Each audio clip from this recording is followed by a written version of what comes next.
Hello, everybody, and welcome to the G4A show. I have no idea what episode this is because I've lost track at this point. But this is our Game of the Year episode. I, of course, am Jordan, as always. And to my left, we have the analog stick gamer himself, Jeff. How are you, Jeff? I'm doing quite well, thank you. Good to hear it. And down below, we have Naman NBZ. How are you? Hello, I'm doing very well, thank you. Got some time off playing a lot of games, so it's a good time. Nice. So we were meant to have Matt P today, but unfortunately he had to pull out at the last minute.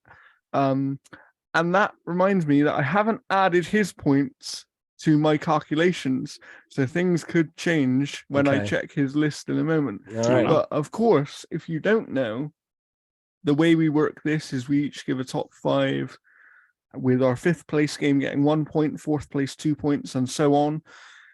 And the game with the most points at the end is our official G4A Game of the Year for this year. So this is going to be an interesting one because, as I've said for weeks now, there are many more games this year than people think, and there are many very, very good games this year. So let's get into it. And while I do some more calculations, I'm going to ask you guys, Naman, maybe you can go first. Sure. Do you have any honorable mentions that don't make your list? Sure. I've got a whole top 10 that I'm planning on doing. I actually just finished editing my top 10 video for the year, so that'll be going out. Yeah, I'm looking at my Christmas top 10 Day. right now. Yeah, so mine'll be going out probably about Christmas Day. I'll put that out on our podcast as well as on my YouTube channel, but I'll just bring it up real quick. So some games that are not making it on.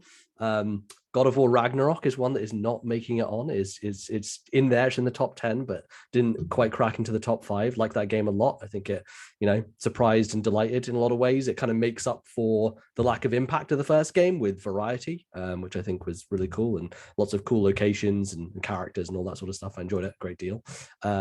Ollie World is one from the start of the year that I know a lot of people will have forgotten about, but I loved. I spent a lot of time going back and forth, me and my friend, with high scores on that game.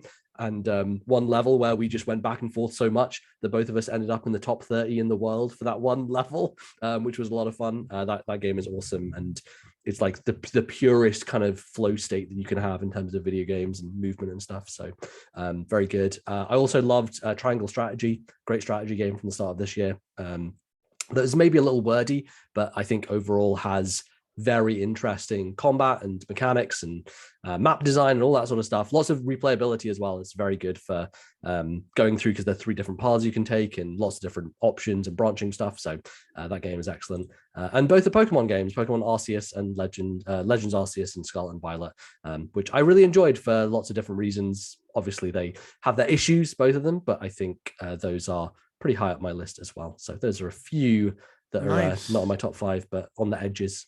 Nice. Jeff, what about you? Do you have any honorable mentions that don't make your top 5? Sure. Yeah, so I've got my top 10 list here. So, I'll be posting this on my website, but sneak peek, essentially here. So number 10 right now for me sits Pokemon Legends Arceus. To me, this is the greatest Pokemon game ever made. The exploration and the catching and just everything about this game was fantastic. This is kind of what I want the future of the Pokemon to be. And this was like a different team within Game Freak. So this wasn't the same Scarlet and Violet team. So I kind of wish Scarlet and Violet kind of peeked over at the homework a little bit more. But this is a fantastic game that I think that if they can iron this out on more capable hardware with maybe, I don't know, an experienced open world developer such as Monolith Soft coming maybe in. One going, that Nintendo owns. Yeah. If you add these little ones and zeros here, it'll run better. Yes, that's my number 10. Number 9 is a game that I don't think is getting any love across the entire industry whatsoever, and I'm probably the only person to have it on the top 10 for this year, and that is Solstice. Solstice is absolutely fantastic. This is like a Devil May Cry style game. It is visually stunning. It is such a great game. Like some of the art assets in this game, it has the coolest looking boss I think I've ever seen. It is incredibly fun. Like it is a very, very good game. Number 8 is Kirby and the Forgotten Land. This was one of the best Nintendo games in a very, very long time. Like, it is beautifully constructed, visually gorgeous. The mouthful mode is fun. I think it could be fleshed out a bit more. But this is a great game. And then, like, once you beat it, there's all of a sudden this end game of like almost a second campaign to kind of do, which is very, very fun. This is a very good game. The co-op is, I think, a little bit simplistic, but I think, like, honestly, if you have like a 5 or 6 year old or something who wants to play, they can bounce around as the other character. Number 7 is God of War Ragnarok. It's great. It's an absolutely fantastic game, but for me, the stuff that make it great was already present in 2018. So it just didn't bring enough, I think, of like new stuff to kind of put it up higher on my list. And number 6, keeping my top 5 secret, number 6 is Power Wash Simulator. This game came out of nowhere. Yes. It is not the type of game that if I looked, like, honestly, if I looked at it before kind of everything, I'd be like, no, it's power washing. Cool. All right. And then the moment you play it and the moment you like just spray anything and see that bright color come in, you're like, oh shit. Like, your brain just and Legit, you're just I could set make off, and it's fun. I could make the argument that Like, it is upgrading your power washer and Power Wash Simulator is the single greatest upgrade in any video game I've ever gotten. Every time you upgrade your power washer and you're like, oh, I can just go so much faster now. It's just like, oh my God, I lost my like, fucking mind. Yeah. And then it just goes, Yeah. like, oh my God. Yeah, it's great. Like, it's such a fantastic game. And the fact that you can play co-op and there's like, just like, I still have tons of things left to watch because when back when I played it, that's when co-op was just almost entirely broken. But it is such a fantastic game. Like, it is really, really good. And it's one of those games where it's like, games can be simple. They don't have to be these massively complex things. They can just have one very good thing that it does well. And if it does it extremely well, then you really have something there. And they can also, the thing about games is they can just be doing something very specific, right? Where it's like they can, because sometimes when you're designing a game, you think to yourself, okay, what do I want the player to feel? Like, and I don't mean in gameplay terms, I mean literally their actual feelings. And there are games that are designed to be like, yeah, we want to just relax the player. That's what our goal is to be this kind of relaxing, almost meditative style game. And a lot of these Power Wash Sim and other similar kind of games are becoming that, I think, for a lot of people. Mm-hmm. Yeah, Vampire Survivors is another one from this year that does a very similar thing of like, for me, they're the best podcast games of the year, number 1 and 2, Vampire Survivors and Power Wash Simulator, just perfect for zoning out and just listening to something and just enjoying it. Yeah. So now on to the real lists. We will start here with Matt P, because he gave me his top 5 and obviously he can't be here. But his number 5, so receiving 1 point from him, is Cult of the Lamb. Very nice. So I haven't played Cult of the Lamb, no, but I don't know. I believe it may come up shortly somewhere. So we'll talk about that very soon. Who very knows? soon. Yeah, where it could be. Naman, what is your number 5, please? My number 5 is a late entry, late of the year contender. It's Pentiment. Pentiment is fantastic. I legit sat down to be like, oh, let me just check this thing out for like 20 minutes. And also, let's not spoil this game for anybody. No, of course not. Of course, there's a lot you can spoil in Pentiment. So yeah, I was like, yeah, I'm going to check this out for 20 minutes. I sat down, and then 3.5 hours went past, and it was midnight. I was like, oh shit, I guess I'm in for this game now. I read a lot. I'm a big reader, so I like games that focus on narrative in that way. And I think Pentiment is just impeccably well written. I think it does such a great job of understanding ideas of class and ideology, but also just like having a setting and a set of characters that don't feel like they're written in a stereotypical way, but are written in a way that feels like human and real. And I think it gets it across so well. And it understands its time period, right? Like yeah, that's the key totally. thing. Yeah. And Josh Troyer, who obviously directed this game and wrote a lot of it, is big history nerd, a big history buff, and a lot of the team kind of, did a lot of research in that sense of this period and this era. And it really shows, that especially and I when think you can tell with this kind of game, I think you can tell that it was a love for them. Like they loved making this game. You don't make the type of game to sell 1 million copies. You're just not going to. It's so niche and like obscure that that's not what they're going for. Well, they said Game Pass was the only reason. Yeah, exactly. Didn't he say like he wouldn't have even pitched it without Game Pass's existence? Yeah, exactly. So that says a lot, really. Which, to be fair, I probably wouldn't have gotten around to this until like 2 years time if it hadn't been on Game Pass, because it's not the sort of thing I'm like, oh, I've got to play that day one, but because it's there, I pick it up. Turns out it's one of my favorite games of the year, so it's a great. So in hindsight, would you have said that if it wasn't on Game Pass, you probably would have purchased it? No, I wouldn't. I would have waited for it to go on sale in like 3 years time for £5, like that's £5. Yeah, exactly. That's how I go with this stuff. So I'm very glad that it was. And I think you can really tell the love and care and attention, or just animation work in this game, and for sure. the choices. And like I love how you sit down for meals with people and you really have to make those hard decisions, right? Like you get to the point where you're like, I've got like 12 different things I can do. What do I do? Where do I spend my time? And I think this game is really interesting in that it doesn't give you all the information because you have limited time, and so you can't get it. So when it comes to that choice moment where you have to make a decision, you don't really know if you're making the right decision, and you're on that edge of like, I kind of think this, and like it's a really impactful decision like multiple times throughout this game, and you're always thinking, well, I don't know if I made the right choice there, but the game will move on regardless. And also the other thing is the level of player control, without spoiling anything, but the level of player control over the narrative, as in, this isn't just a narrative that is written and then it's like, oh, make some choices that don't really matter. Like these choices can significantly matter. They do, yeah. And you don't really know when you're making those choices either, because you'll get to a point where I'll bring up this text box next to a character and be like, you did this, this, this, and this. This meant you're in favor with that person. This meant you're not in favor with that person, and you don't know that going into it. I think the other neat thing about it is just from a historical standpoint, just teaching you about history, but also the idea that you have these words that are underlined and you can click on them, and it just lets you know what it means, right? Or even just keeping track of characters, because it's like 50, 60 characters in this game. It's insane. It's just really, it's like honestly the perfect version of edutainment out there. I would say this is pitch perfect in that sense, and yeah, I absolutely adored it. I think it's easily one of the best games of the year. So yeah, it's my number 5. Fair. I'm gonna go next, and my number 5 is TMNT Shredder's Revenge. Nice. I really enjoyed this game. I played near enough the whole thing with Jeff in co-op.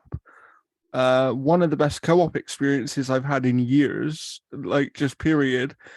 And I just think, again, this is a game that you can tell was made with a lot of love. The people making this game loved the franchise, and they wanted to kind of represent it in the most faithful way possible, while making a really cool game that kind of harkens back to some old school stuff as well.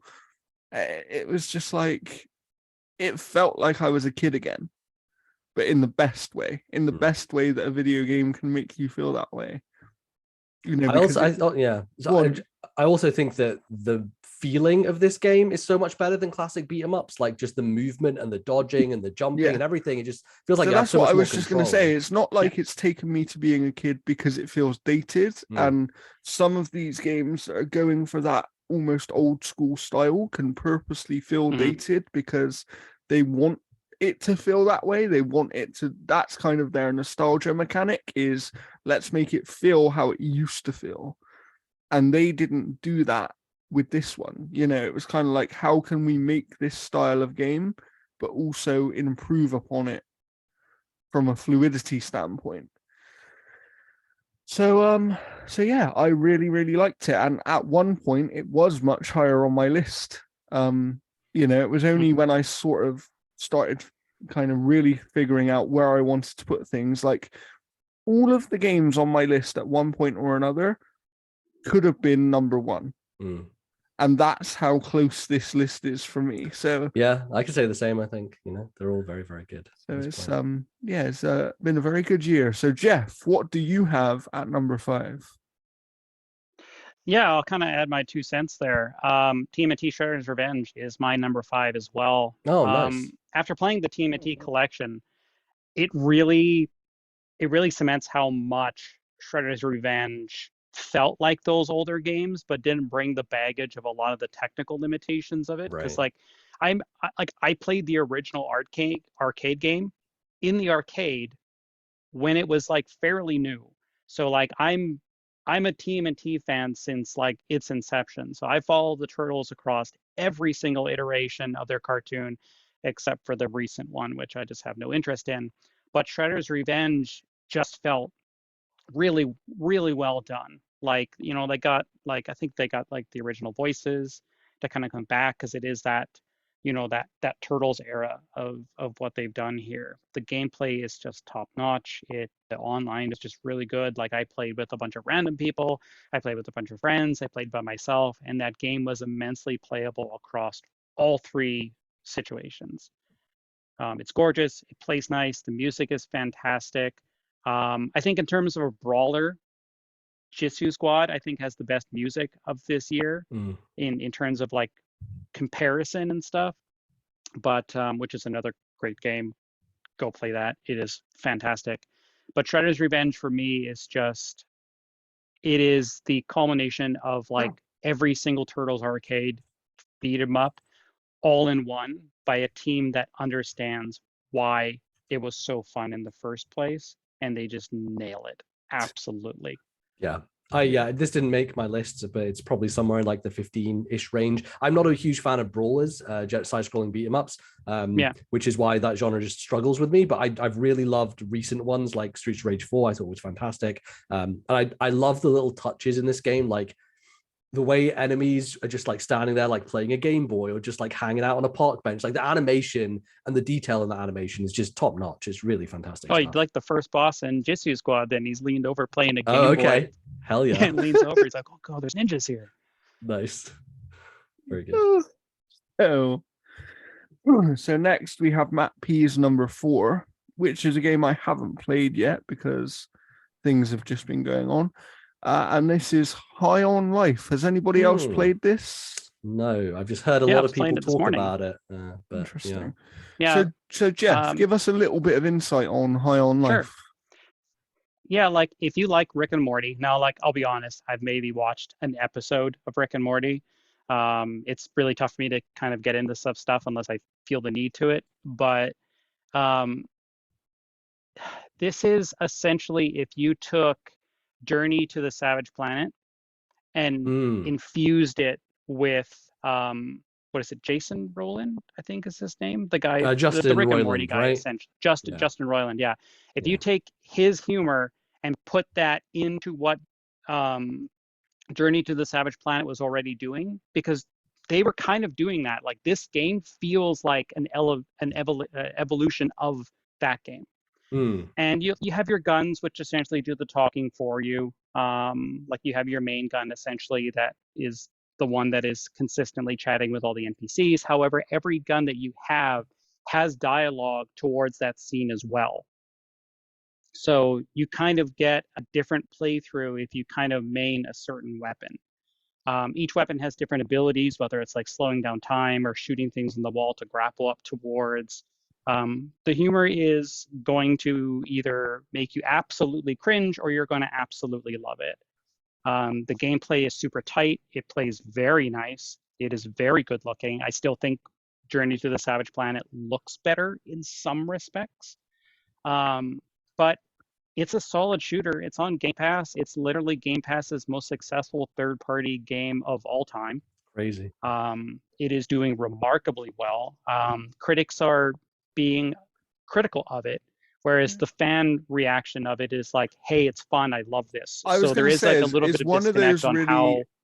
It's one of those really interesting ones where critics seem to not like it very much and sort of think, yeah, it's okay. It's not that anyone thinks it's There's not many that they're I've seen being that think critical it's of it. terribly bad, but they just kind of like, oh, it's okay, Yeah. right? Yeah. But then actually your general gamer, every sort of just average person that I've seen playing this game goes, yeah, it's great. Mhm. Like every single person. Yeah, like That's not even an exaggeration. they're stating that it's fun. Like they're Yeah. stating that it's fun, and it is very, very fun.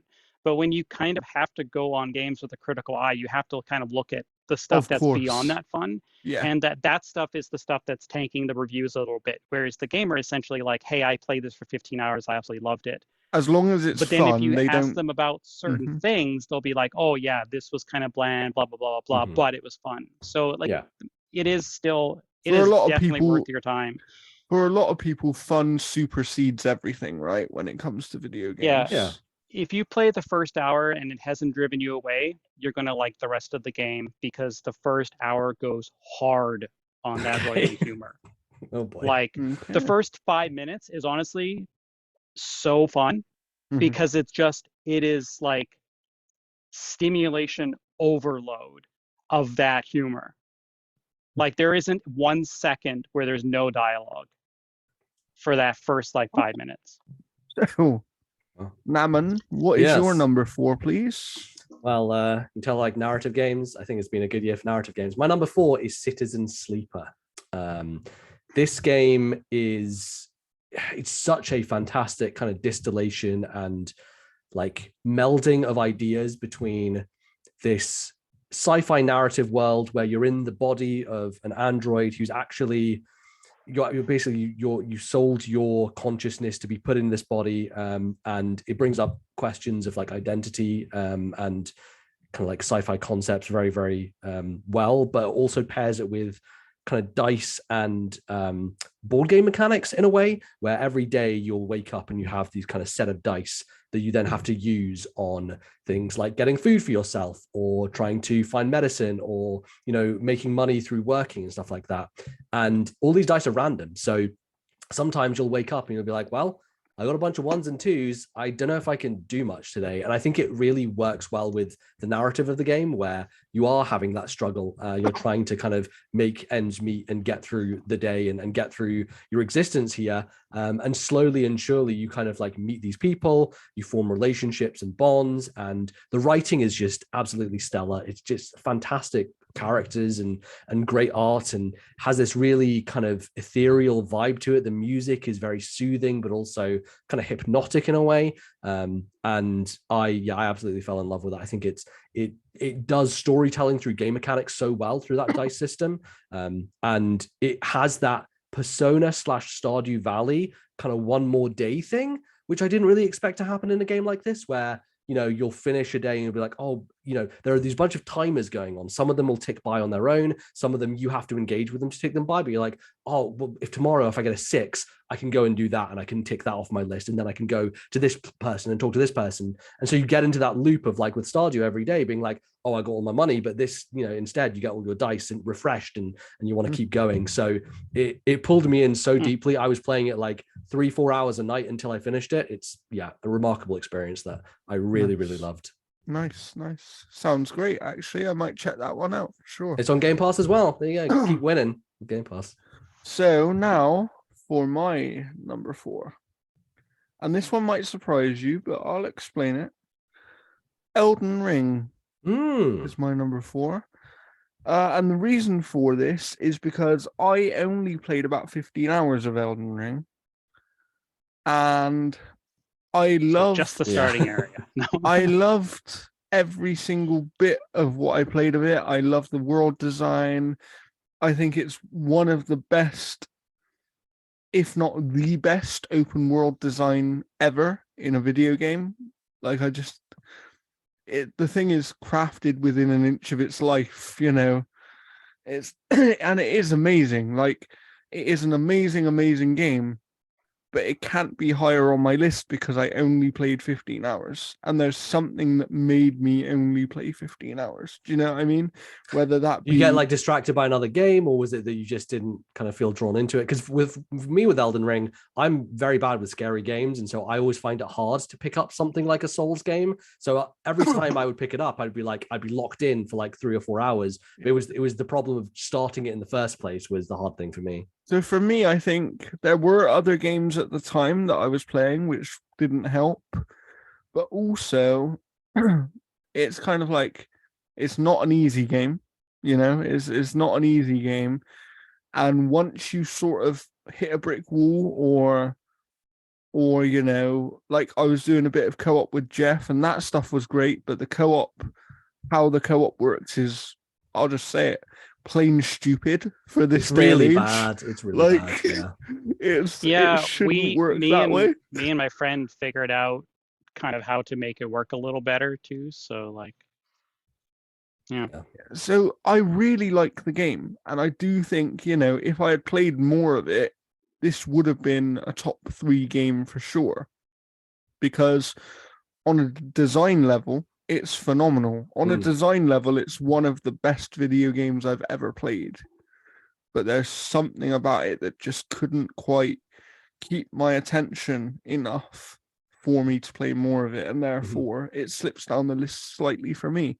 But you know, we might see some more of Elden Ring today. Who knows? Who knows? Who could say?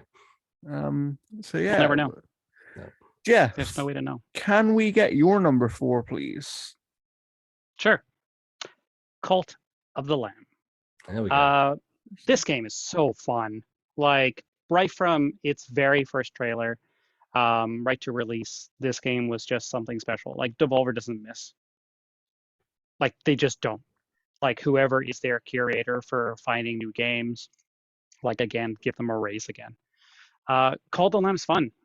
Even the streaming stuff was great. Like I'm in Andy Cortez's cult. I mean, I might be dead now. I have no idea. But at one point, I was in his cult. Yeah, you basically play as a little cult leader who's kind of made a deal with the devil, essentially, to get back at a bunch of priests that essentially have locked him into, like, sealed him away, essentially. And you kind of build your cult to fuel your power, to go into this, like, hack and slash kind of roguelike experience to then bring those treasures and spoils back to your village to make it grow even more. And I think that there is potential here for some impressive sequel work in regards to making the bases bigger and more elaborate. But the raw gameplay of this game is beautiful. Like, it looks gorgeous, it plays gorgeous. The humor in this game is hilarious. Like, I had a villager who was like, hey, it'd be really, really funny if we fed Steve poop right now. And then you're like, okay, I'll make a dish of poop for him, and then eat him. And then the guy's like, dude, that was so funny. We should do it again. Like, and then like it's great. Like it does everything it sets out to do wonderfully. And yeah, I had an absolute blast with this game.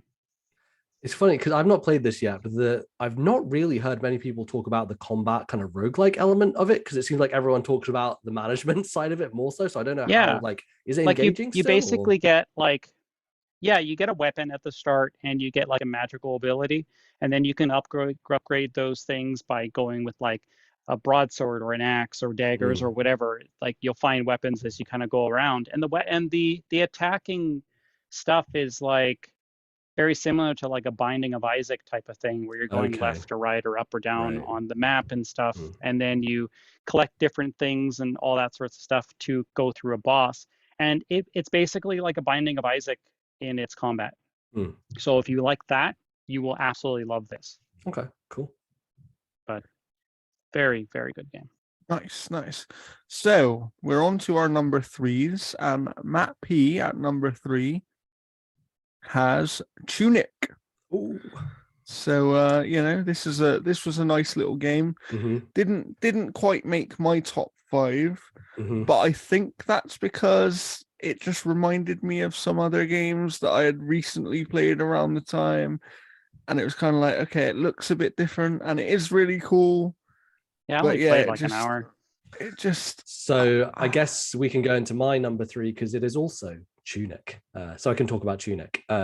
Tunic, I think, is remarkable. I think it is. It has so many layers to it, right? And I think people can enjoy it on different levels because it is at its core like, oh, it's a cute Zelda style game with a fox, right? And you can run around, you can kill enemies, that sort of stuff. That's great. All plays well. I think the combat's like okay. I think it's probably the weakest element of the game. And certainly when it got harder towards the end, I actually turned on the invincibility and was like, let's just get through this because that wasn't really what I was there for. The thing that really sets it apart for me, and I think for a lot of people, is the instruction manual, right? And the instruction manual is a thing where you collect pages of this thing and it tells you like, it's all in a different language, so you can't understand it, but you look at the drawings and the diagrams and there are certain things on there that you can kind of figure out like what the game is trying to tell you, right? Like you don't know that you can do a dodge roll, or you don't know that you can run after dodge rolling. But if you look at the diagram, it kind of shows you in terms of like the drawing and the buttons, what you can do. And there are so many pages like that where you'll come across it and you'll be like, I'm sure this is trying to tell me something. Like, what is this item, or what do I do at this certain place? And it kind of comes together, and you don't even know how to level up to begin with. You have to learn that from looking at the manual, and you slowly have these like kind of minor discoveries, and eventually you get to like bigger discoveries and bigger discoveries. And by the end of the game, there is a puzzle that kind of spans everything. And when I got to the point where it clicked for me and when I figured out what I had to do, I couldn't stop thinking about this game for the next 2 days. For the next 2 days, all of work, I was like, can I just get to lunchtime so I can go back and play Tunic and start scrolling? But I basically had pieces of paper with just madman scrawlings of them, of just like, that's crazy. Arrows and lines. Like it was like Fez, right? Like, or The Witness, or one of those games. It has a grand puzzle at the end that I stayed up until 2 a.m. solving this thing. I could not stop thinking about it. And for me, that is why Tunic is a step above. And I think, all the Zelda stuff, all the dungeons and the bosses, it's really cool. It's well designed and the world design is excellent. But the grand puzzle stuff is what really puts this on another level for me. And that's why it's so high. That's why it's my number 3. Nice, Tunic. nice. So my number 3 is a game that's been mentioned already, and that is Pentiment. Nice. Just because this is a very me game, like I just love these narrative-driven kind of like narrative-driven choice-based games. Another game that I really liked from this year that doesn't quite make my list, but As Dusk Falls. Very different style, but similar in genre, right? And the other thing is, Pentiment made me enjoy reading. I've never read a book in my life. I hate reading. Wow. Like I actually dislike reading. And I loved reading every single bit of dialogue in this game. I would actively seek out conversations. Yeah, because you can spend a lot of time between, like, because you have to hit a point before you can progress time, right? So you can spend time just talking to every single person before you go and progress it forward. And that can take a lot of time because there are so many characters in this world. And it's funny because when I first started playing the game, I was like, oh, this is big. I'm not going to remember anything. And by the end, like 15 hours in, I was like, I know every location back to front. Like it's like my new home. And that's exactly what they want to happen, right? Yeah. They want you to learn the game inside out. They want you to know all the characters inside out because that plays into the choices you make in the game. Yeah. Without spoiling anything. Like that is such a key element of what the game is. And that's why it's 15 hours and not 5 hours, Yeah. So yeah, that's my number 3, and it's one that could have easily been higher on a different day. Yeah, it's also one that I would encourage people to play past a certain point. Like I would say the first couple of hours of this game. So I'll put it this way, because this bit isn't necessarily a spoiler because it's out publicly. Yeah. I would say play until you get to the murder part of the game. Exactly. Once you get to that, if you're not into it by then, you're probably not going to be. Agreed. Into it. Yeah, totally. But yes, Jeff, what do you have at number 3? Yeah, Elden Ring. If you had told me that I was going to beat a From Software game, I would have laughed in your face. I've never been a fan of difficulty. I don't find that's not something that I look for in games. I don't think being challenged to that extent makes my enjoyment of a game more enjoyable. I can understand how overcoming that kind of thing can be something that is, obsessive for certain people, like they want that. And so when I started out Elden Ring, I followed this like get OP early video where they're like, hey, you're going to have these many potions by the time you get to the first boss. You'll have a weapon that does like 4 times damage, yada, yada, yada. And so I started doing that. And then I started doing little bits and pieces. And then I eventually unlocked the Mimic tier, which essentially makes a clone of you. So it's like 2 of you are taking on a boss. And then I found out that if you put raw dumplings in your last item slot, the Mimic tier will eat those to heal constantly. So my Mimic tier killed 2 bosses on their own while I just ran around cheering them. So like Elden Ring is a very challenging game, but honestly, only a few bosses actually made me go like, oh my God, this is just brutal. But Jeff, do you remember? I don't know if you remember this. We were playing in co-op at one point, and we did a boss, and I got hit with no life somehow, like virtually no life, but I didn't die, and then we killed the boss immediately, and that was like, it was one of those things where I have a memory of a goldfish, but yeah, it just made me think what you mentioned just now about how, Elden Ring is super challenging, as all those games. And there is something about that accomplishment when you beat a boss. So I can't imagine how it felt to sit there running around and have this Mimic tier just beat the boss for you. Yeah, like I was just literally spinning around in a circle, and my Mimic tier was taken on. I can't remember what his name was. I can't. I just don't want to spoil it. Yeah. And basically, I was just running around in a circle, and he's just going to town on it, and he killed it all by himself, the entire health bar. Yeah. So like my Mimic tier was just a beast. And even if you don't want to rely on them, you can rely on other players. Because I think I spent like 3 hours fighting Melania, and then I was like, let's summon some person. First person who comes in is just like, bang, she's dead. I was like, all right, cool, I guess, it's cool that the game allows you to do that. I got Melania on, I think like my 9th or 10th try. Wow. Just by myself with the Mimic tier. And then after I beat her, that's when I heard that she was like the hardest boss, and I'm like, what? Wow, yeah, you must have had a good run. Elden Ring is the type of game where when you took a look at previous From Software games and you hit a wall, Elden Ring's the one where you hit the wall and you look to the side, you're like, oh, there's a door. Yeah. Okay, I'm gonna take that door, and then the door takes you through to the other side. Like the other previous FromSoft games, you had to backtrack, you had to grind, you had to basically outsmart the mechanics Elden themselves. Ring gives you another way, right? Elden Ring, it gives you options, and that's the one thing, that the options are the easy mode of what Elden Ring is. Like it is the way that you're going to push past things, and I think that's why I'd still love a difficulty slider of some kind. Yeah. Yeah, like I mean, but those options are why Elden Ring, appealed so much to the masses.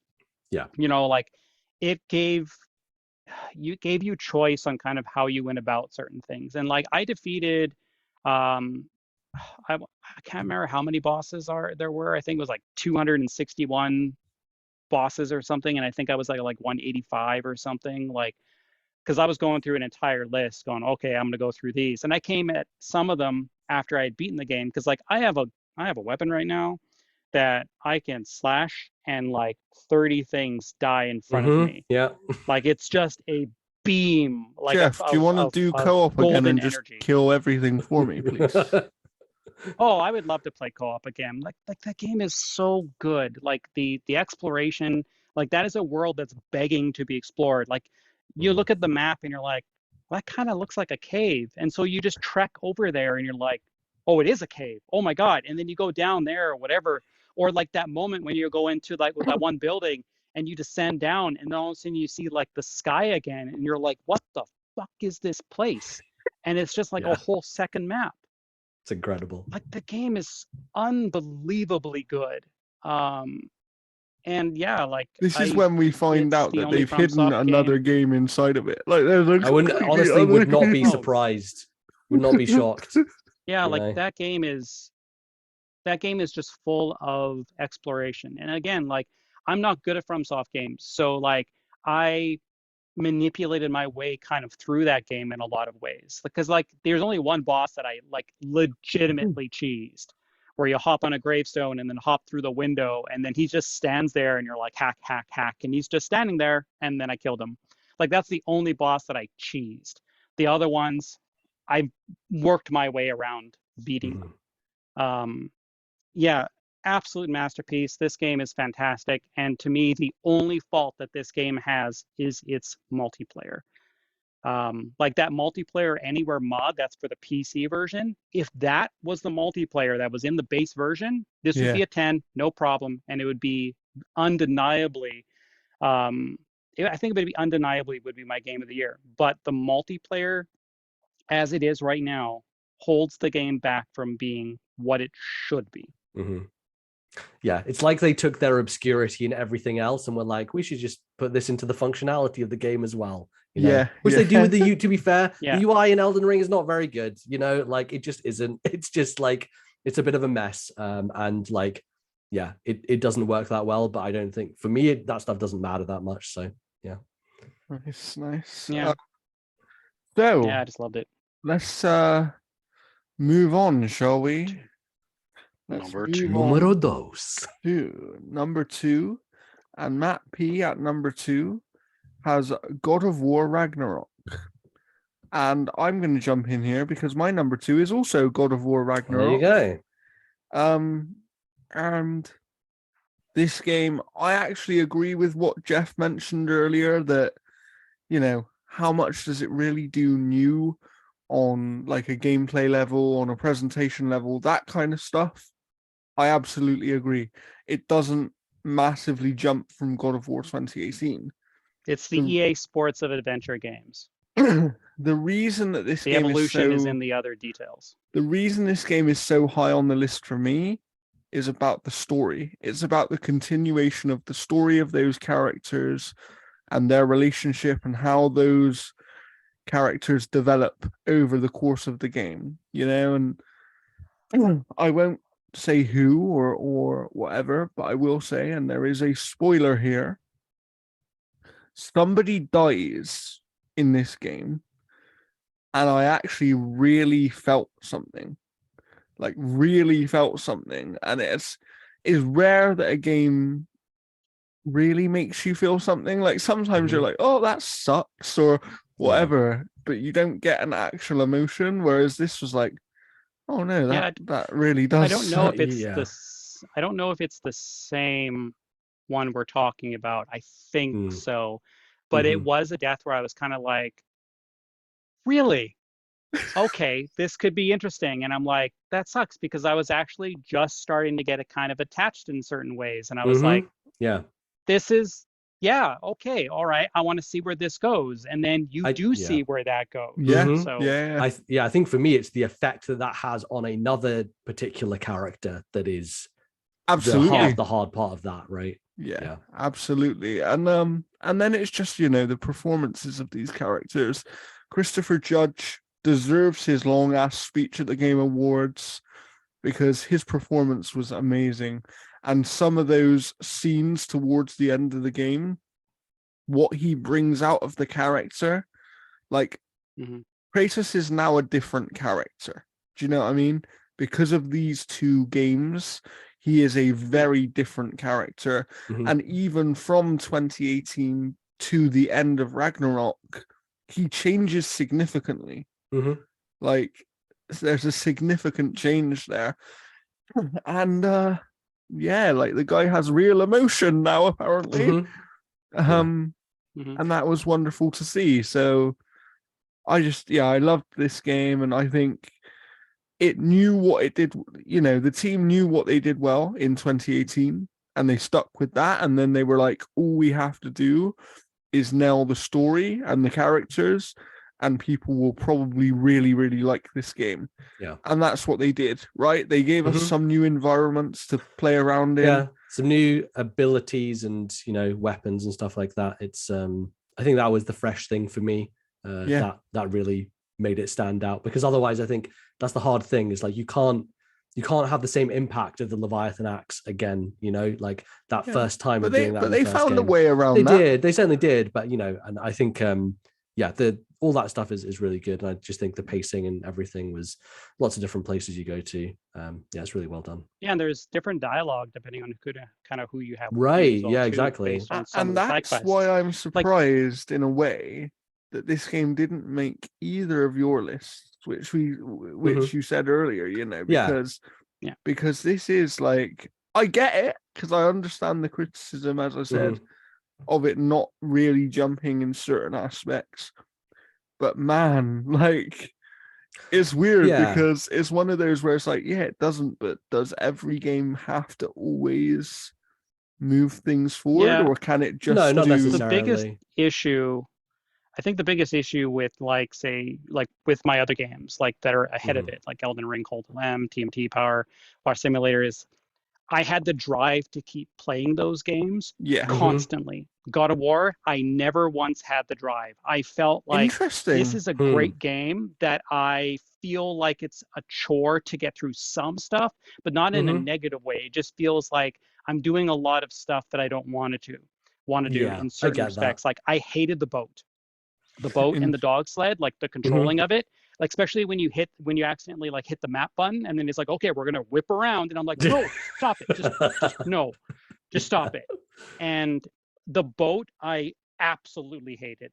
So like, yeah, like there's little bits and pieces and stuff, but I'm like, again, fantastic game.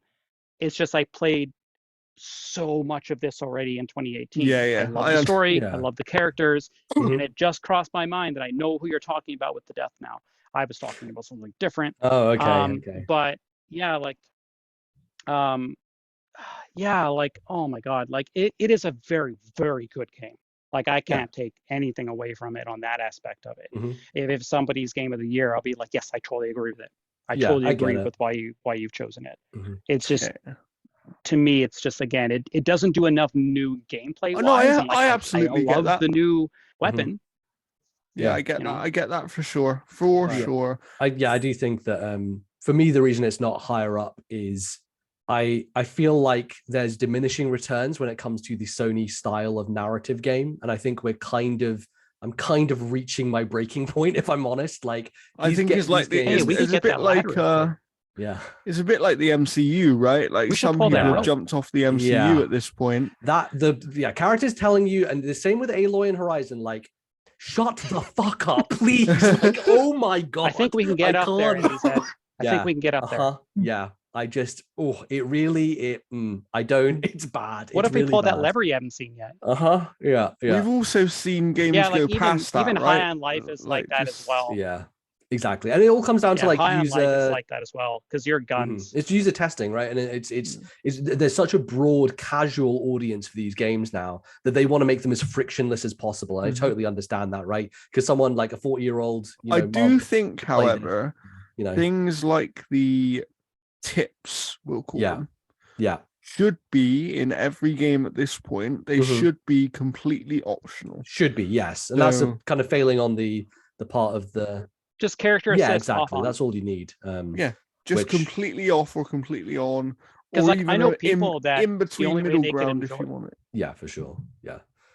Like, I know people, the only way that they can enjoy God of War is muting it and turning off like dialogue, essentially. Like, where they just couldn't hear they turned off subtitles and they muted it so they could not hear the characters. Yeah. So that they could actually solve the puzzles. It's a real bummer for me, because honestly, like, the thing that I like that God of War does that other Sony games don't tend to do is they do environmental puzzle solving. Like, Last of Us doesn't really have that, and Uncharted doesn't really have that. Horizon doesn't. God of War actually does environmental puzzle solving, which for me as a Nintendo person, that's like the reason I love Zelda, right? Like, that's why God of War for me is above all those other Sony games. And then they take that part of the game and they're like, nah, actually, we're going to do this for you. I'm like, well, that's what I'm here for, which is why it kind of drags it down. All that time creating a puzzle. Yeah. And then the character is just kind of like, oh, you've spent 9 seconds. It's a weird one, 11, though, because hit the yellow thing.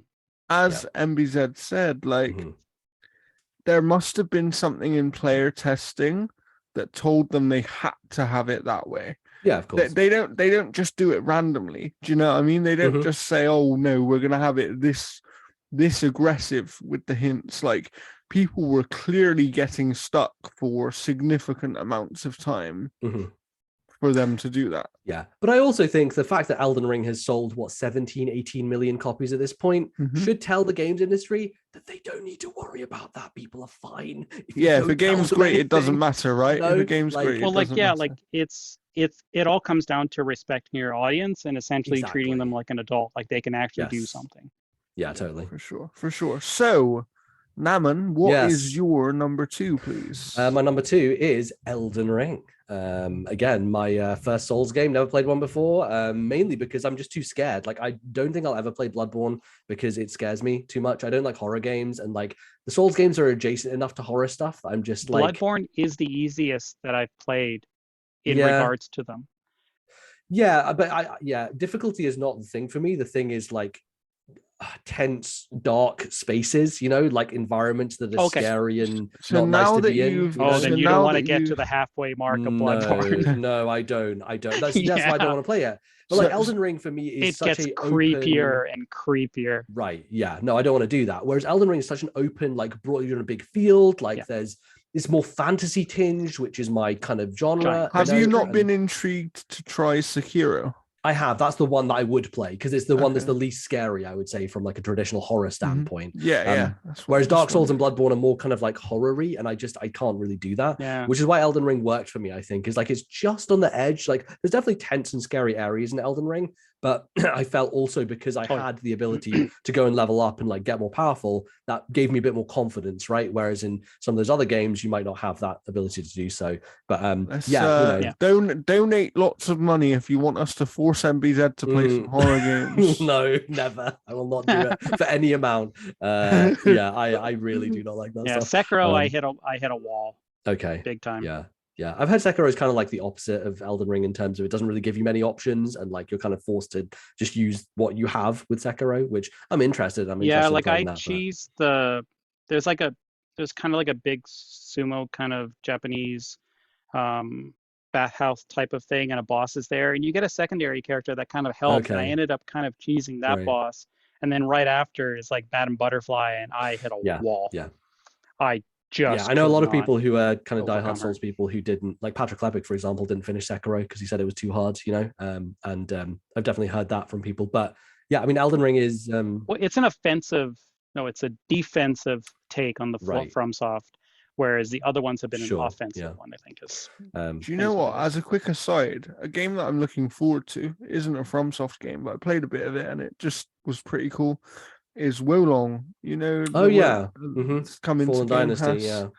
Like from the Neo team, right? Yeah, and they obviously are very similar to these super fun of what I played. Games. And like that one not to the same level as Elden Ring, obviously, but from what I played of it, it does have that slightly more openness. You have sort of multiple paths you can go down to get to a certain thing, and each path might have a different challenge for you. And also there's a parry system, which is cool because, if you get good at parrying, you're probably going to be pretty good at the game. So there is a way to make that game much easier, which I thought was quite cool. So I'm looking forward to that. But I mean, Elden Ring's when no, go ahead, Jeff. No, I was going to say if you had any more on Elden Ring. Yeah. So I think that for me, it is just the wonder and surprise of it. Like moments where you open a treasure chest, you end up on the other side of the map, like that for me, those are my favorite moments. Cause like that happened, I think 2 hours into the game. And I was like, do I need to restart? What's this I feel like area? Did you think you broke the game? I thought I was these giant crow T-Rexes. I can't teleport out this mine, and I keep dying, and I don't know if I'm going to be able to get through here. Thankfully, you can get out of there. You just need to go in the right direction, which I wasn't going. I was going deeper into the mine, not out of the mine. And then I eventually did get out. I'm like, okay, now I can finally teleport. I'm okay. But that happens multiple times. As you said, like the elevator that keeps going down forever, like just moments of revelation and wonder. And I think it gets slower by the back half of the game, but that's after you've put like 80, 90 hours into it, and there's constant stuff of just new, fresh, it is one of the most densely packed worlds I have ever seen. Like Limgrave alone is insane. Like the amount of stuff, the hidden caves and crevices and places and like parts of the map that are on top of one another. Like there's the area in Liurnia where there's the kind of poison swamp, and there's a whole Albinoric village subspace underneath this area that isn't even shown on the map because they're showing you the part that's above that. You can't even get until you do the end of Rani's quest, like way late in the game. So it's just like layered kind of exploration in a way that I've never really seen before, aside from Breath of the Wild. You get that extra key that sends you to like another elevator that takes you to another area, and you're like, oh my god, how big is this map? Because like when you see the map, it's like this big, and then it just keeps expanding, and you're like, stretches. How big is this world? Yeah, see, just finding the scale of the world is one of the most surprising and shocking things about that game, and the fact that it's so high quality and varied the whole way through is remarkable. Yeah. And I think the legacy dungeons are actually very good as well. I'd say they get a little weaker as the game goes on, but Stormvale and Ray Lucaria are just like impeccable, like from a design perspective. Absolutely the moment impeccable. they add story-based DLC, like I'm not interested in the Coliseum because the PvP is like my least interested to it. But when they add story-based DLC, oh my god, I'm so in. Yeah. Nice. Fantastic game. So, Jeff, what is your number 2, please? Oh my god, I can't believe I'm saying this. Oh no, Jeff, don't do it. Xenoblade Chronicles 3. Wow. I sat for a very long time trying to figure out what my number 1 and 2 were going to be. Mm-hmm. And Xenoblade Chronicles 3 is, without a doubt, an utter masterpiece. From its story, from its characters, to its like soundtrack, which to me was absolutely robbed at the Game Awards. Like there was 130 hours of soundtrack or something made. This game is brilliant from start to finish. Like the amount of character work that's in this game, the emotion that you feel, the music that just gets you pumped for every battle, the battles themselves, like every single time a new like evil armored cretin would show up, you're like, I'm gonna own you. The Mobius boss fight music, the Mobius boss fight music is hype as hell. Like holy shit. And like all of like every character, like every single spoken word in this game gets you attached to the characters. Like every village has a different like accent, so you know exactly, like if you visited a base and someone's visiting from another place, you know where they're from based off their dialect. Like it is breathtaking. Like it's on the Switch and you wouldn't know it. Like yes, the Switch is showing its age, but Xenoblade is the type of game that shows you that if you have a developer that knows the hardware well enough, you can create stuff that looks absolutely amazing on that hardware, even portable. Like this is a fantastic game from its world building, from its characters, from its story. Like this is a game that you'll invest 140 hours in and you will love every single hour of it, because again, if you like, when people were reviewing this, they're like, oh yeah, they got through it in 60, 70 hours. And I'm like, how are you reviewing something without actually experiencing even 70% of that game? Because there was so much stuff where they're like, oh, they probably didn't complete every single hero quest. And those are some of the most emotional and best moments of that game. Like, if it is such a fantastic game. It is beautifully done. Like it's a frickin' masterpiece. Nice. So we move on to number 1s, our games of the year, our personal games of the year. And this is a quick one. Matt P has Elden Ring at number 1. So, you know, very well deserved. Talked about Elden Ring a lot, If we do a little napkin math right now, I think I know where we're going. And NBZ, what do you have at number 1? Well, following up Jeff's betrayal, I will put Xenoblade in its rightful spot at number 1 because it is the best game of the year. Good. You know, it's got I remember the night I played Chapter 5, and I don't think I will forget it. The end of Chapter 5. It's one of my favorite sequences in any game. I cried. Yeah. Like I It is was shell shocked. unbelievable.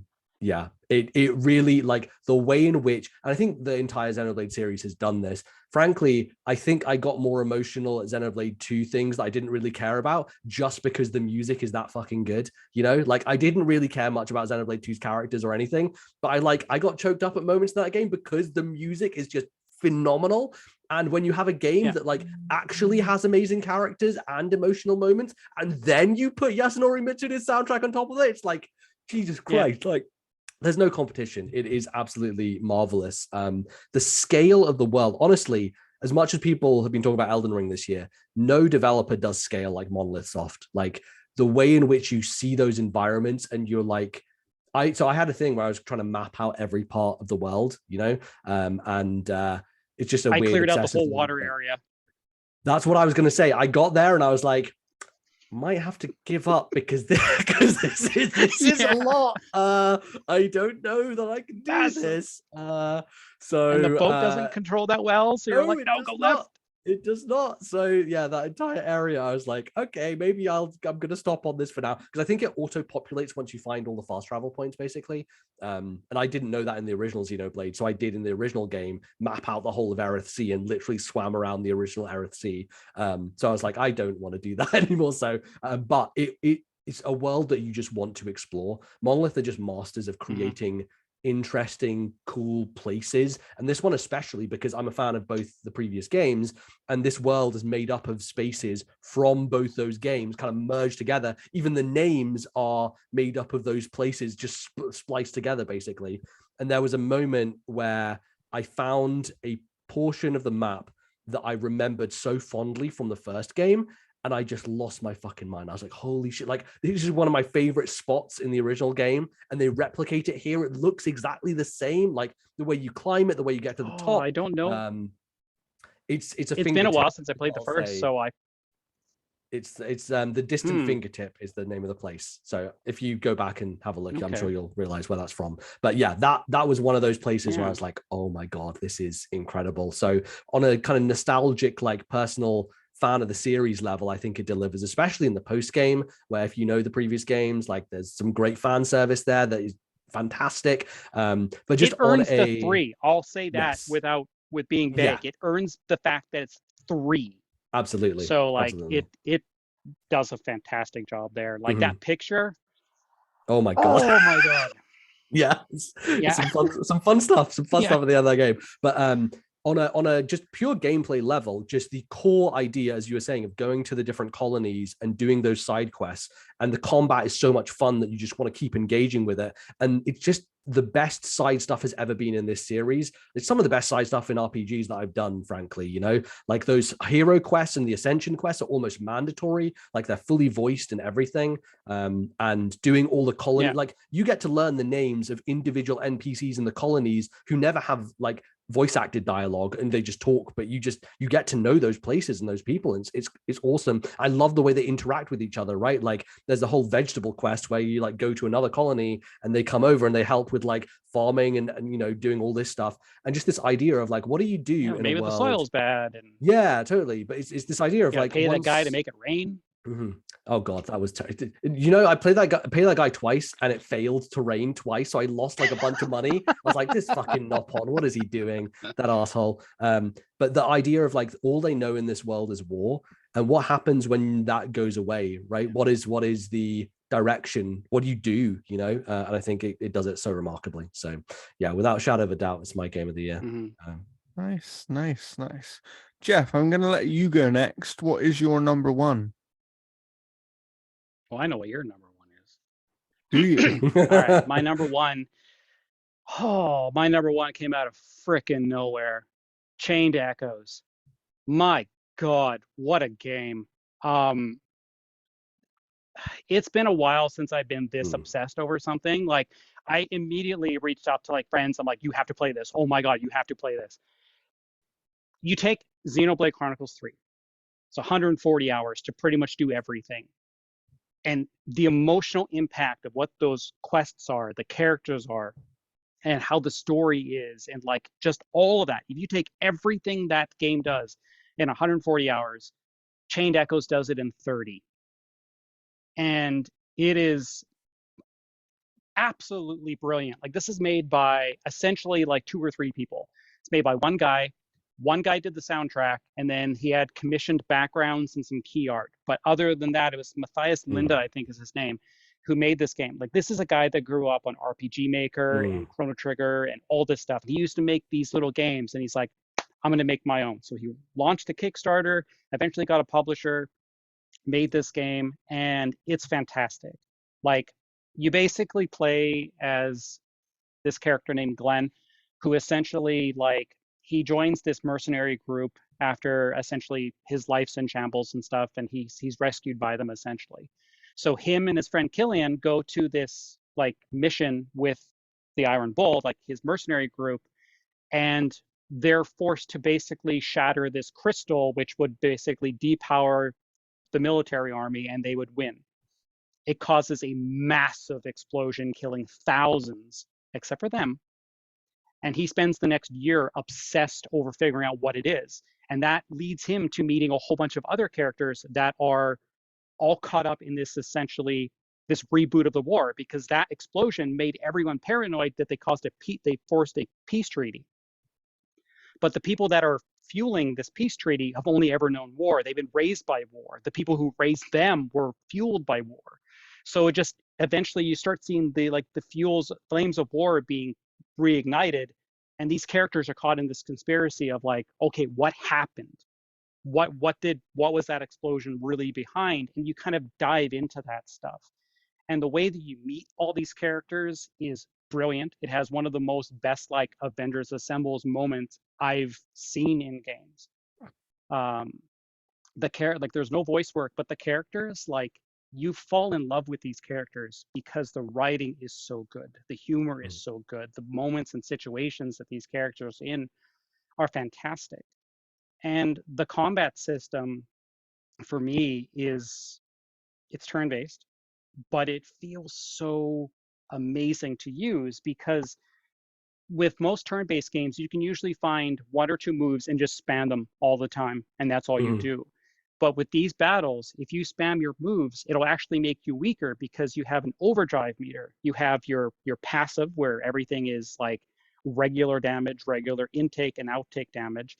Then the overdrive meter, which is where your tech points cost less, you deal more damage and you take less damage. And then your red bar, which is your attacks do almost nothing and you take more damage. And you have to balance your attacks in there. And some attacks will cause it to go left, some will cause it to go right. Some will give you bonus to go back and right. So you have to keep using it. So it forces you to use your entire arsenal of attacks in ways that you never really do in these types of games. And it's all elemental based as well too. So you'll set somebody, you'll douse them in oil, and then the next person does a flame attack. And the cool thing about it is you have 8 people in your party, 4 at a time, and you can swap back and forth during your turn and still act with that new person. So essentially you have all 8 people on the field at once in a way. And then there's also mech combat that has a different combat system that works the same way in a lot of ways. And instead of doing 800 damage, you're doing like 30,000 damage. So you start seeing these big attacks, and it's just, the world itself is like a pixelated version of Elden Ring, where you're like, you'll travel the world and you'll see like a cave down below, and you'll be like, well, how the hell do I get to that? And you start exploring and you start figuring like, oh, if I go to this path that's in between the trees that I don't know is a path, it leads down to a cave and then back over to here. And you also have these classes that you can get, because you don't level up with experience. You level up by collecting grimoire shards, which are drops that bosses give you. So does the then Chrono that Cross allows thing. you to work off like, so like you have like 30 skills that you can upgrade, and you can have 8 per character, or 6 and 2, and the 2 are the classes that you find, because you'll find these like monuments that you do a battle for to get a class, and then you get the cleric. So if you want to put a heal all on your warrior, that's the way you do it. And once they max it out, you can take that emblem, put it to someone else, and they still know heal all. This sounds like the perfect modern distillation of RPGs. I am Very excited to It play is- this, yeah, given what like, you said it's- about it. It is unbelievable. Like, this is a game that I could not wait to keep playing. I brought my Steam Deck to basically work, played it on my breaks, Hmm. and then came home and played it and just obsessed over. And it's also one of the games that I've probably written my review faster than most games because I'm just like typing gushing like over and Yeah. over and over and over and over again. Mhm. Like, it is unbelievably good. I did not expect this game to be what it was because it's the kind of game that you look at and you're like, yeah, looks fine. Yeah, it looks Yeah. cool. Oh, pixelated characters, all this stuff.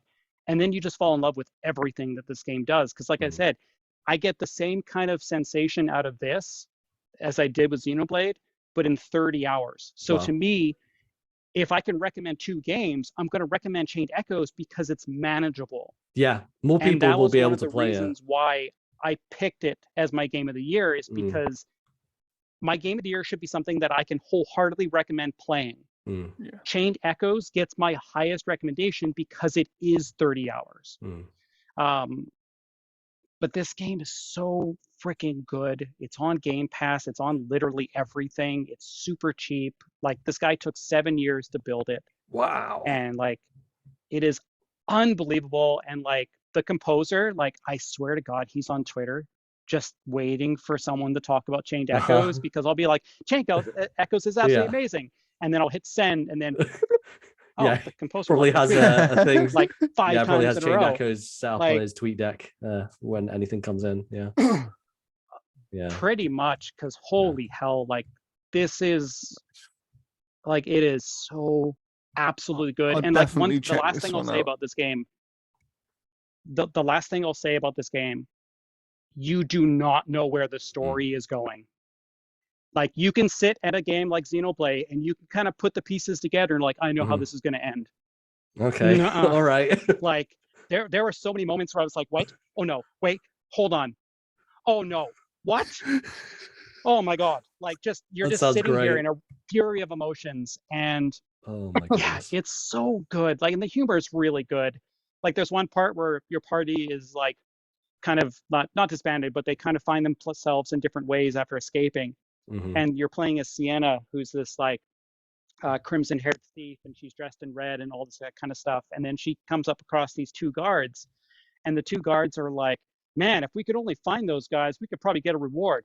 We should go put in like a wanted list of like all these guys so that they can't run that far without being spotted.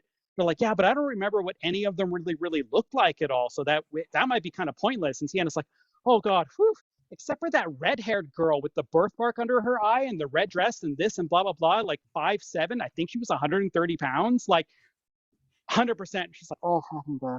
Like, it's So good. the humor is so good, but it's, yeah, this game is amazing. Absolutely amazing. Fantastic. So, yeah, I Great. liked it. Great. That sounds amazing, and I will definitely be checking it out for sure. Jeff, if you're so clever, what is my number 1? Well, I mean, you haven't brought up Plague Tale Requiem at all, a game you've been gushing about all year. Yeah. So it's yeah. definitely got to be Kirby and the Forgotten Land. Yeah, of course. Yes. Yes. Plague Tale Nailed it. Requiem is my number 1 game. I mean, this game is in my top 10 of all time. So how could it Wow. not be Damn. my number 1 for this year, right? And and Jeff, you'll know most of that is down to the story that is told in this game, and the performances, the characters. Like, this game actually made me cry, and there aren't many games that do that. I've maybe cried at like Xenoblade Chronicles 3. Yeah. I've maybe Just cried at multiple like tears 3 flowing, or 4 games in my life, and I've played a lot of games, people. So yeah, and I love it, and I think that the other thing is, the reason this game's above God of War is because this game is a significant improvement on the first game. Right. Yes. Right, and that's the difference, is every single aspect of this game is better than the first game. Yeah, And there's then you literally have- nothing reused. Like, everything is Wow. brand new. Yeah, and it's just I honestly cannot recommend it enough. Naman, I don't know why you haven't played it yet. I had to finish the first. I've now finished the first game, which I really enjoyed. I did like it a lot. I played it on my Steam Deck. But yeah, as soon as both of your game of the years are very high on my to play list, basically. So yeah, I will be playing both of them. But They're yeah, about the same length. Yeah, ish probably. I think Plague Tale's like 16 hours or something. I will say Chained Plague Echoes, Tale's I about had to use 20 a hours. walkthrough. Plague Tale Requiem is like 20 hours. Oh wow, okay. Because it is significantly longer than the first one. Yeah. But yeah, I like story-wise, if I was to rate this game just on story alone, it's like a top 4 of all time for me. Wow. Like that, Yeah. you know. Mhm. Yeah, I like the story in the first game a good And the amount. characters are really good too. Yeah. I do. Yeah, I don't know. I don't know how I'm going to feel about them not sounding French anymore. If that's going to be jarring for me. But I honestly can't remember what they sounded like before. So to me, it's just like that's the hard thing you still sound like an annoying kid. Right? Yeah. Perfect. Yeah, that's the tricky part of going straight from the first one into the second Amicia, one. But Amicia, it's me, Hugo. So, Amicia, with all look, I that dressed being this right up said, in a hat. we've given our lists. Does anyone know what our game of the year is? I mean, it's got to be as a channel. It's got to be Elden Ring, right? Napkin math says Elden Ring should be game of the year. Yes. So Elden Ring, because it's within everybody's top 4. Yes. Yeah. So Elden Ring is our game of the year with 14 points. Okay. Our second place, does anyone know what the second placed game is? It's a Xenoblade. Xenoblade Chronicles 3. Xenoblade has 9 points. Yes. Would it have won? Sorry? No. I don't think it would have, because if it was it would have been no, because it would have only been on 10 points then. Yeah. So yeah, it would have needed to be in somebody else's list as well. Yeah. Gotcha. Okay. Or you would have needed Elden Ring to not be in someone's list, essentially. Gotcha. So what is number 3 for us, do you think? God of War. It is God of War with 8 points. No. Is it? It is. Oh, okay. Because it was number 2 for both Jordan and Matt, I believe. Yeah. Yeah. So it's God of War. And then does anyone want to guess at position number 4 for us? Tunic? I want to say either TMNT or Tunic Cult or of the Lamb. Pentiment, I'm going to go with. Yeah. So hold on, let me redo some maths here because I did one of these wrong. Okay. I'm pretty sure Tunic should have 6 points because Matt and myself both put it at number 3. Yes. So Tunic, so that was the one I did wrong. So Tunic is our number 4. Yes.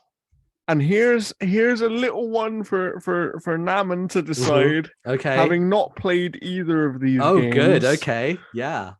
Our number 5 is tied between Chained Echoes and Plague Tale Requiem. Oh no! Do the right thing. Do the right thing. Who put Xenoblade on there? I mean, I betrayed you. Yes, I did. You did. But at least on my list. It's at least I on my haven't list. played it, so that's You did. That's true. But you are aware of the cultural significance of a choice. Yeah, that's true. Man, that's hard. Which one do I want to play more? Huh. Chained Echoes has Max. Yeah, it does. That's true. I do like Max. I think I'm going to give it. I think I'm gonna give it to, just because Xenoblade has made it, so high. I'm gonna throw Jordan a bone. I'm gonna give it to Plague Tale Requiem. Thank you very much. Yeah. Thank you. I believe that is well deserved. I believe that our top 5 is made up of games that people should absolutely play. And then, there's a 6th game on there that someone put at their number 1, Jeff over there, that apparently everybody should play as well, because I'm going to go and download that tonight. Absolutely playing it. So, yes. Now for a little bit of news. Unfortunately, this is going to be the last episode of the show for a while, because last week I had some very sad news. My son passed away. So I just need some time, basically. And I don't know how long that's going to be. It could be 3 weeks, it could be 3 months, but I will be back. We will talk about more games, and we've got some very good games to talk about next year. So, you know, I will be back. Just give me some time because I'm going through things. Yeah. And yeah, thank you for joining us on this crazy ride, and tell us what your games of the year are this year in the YouTube comments, please. And we will see you in the future. Thank you. Goodbye. See you guys.